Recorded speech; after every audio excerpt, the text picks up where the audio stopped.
Hello mga maring life update. Nag-order di ay ko og kanang mga maring food sa McDo. Diri lang sa buhangin mga maring kay diri man minag-agi sa pag-ibig. Pag-ibig na walang hanggan. Bitaw mga maring nag-order na may dira og kanang one piece chicken mga maring gawa pa may lunch. And then si baby excited ka ayo sa iyahang french fries mga maring. Kabalo na gid siya nga nag-order mi og food.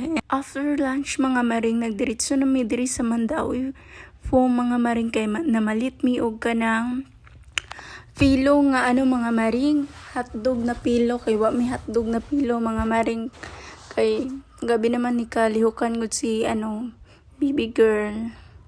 Maano na siya, mauntog na siya mga maring. Isa mabuklan siya mga maring. Nagpalit pag ko og non-stick na to mga maring. Kay ganahan kay ko ana. And then laag mi diri sa unahan sa Kingdom mga maring diri sa buhangin. Mura siya Gruhas Market mga maring. Baby, you know the pain is unbearable. That's the way you've been silent. You know why? You're being nice and love. Someone let me say to I would care. Sila ilayban diri mga maring. Malingaw ra pud ka mga maring diri. While nga nagakaon ka, maminaw ka og kanang sounds mga maring, and then naapod sila litson nga baka diri mga maring.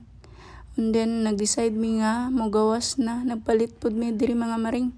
And then diri na mi nagkaon sa Rebecca Halal Restaurant mga maring. Doon lang ni siya sa airport mga maring.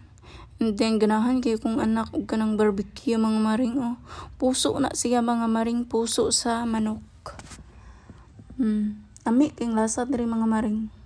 Mao na ilahang best seller mga maring. Barbecue.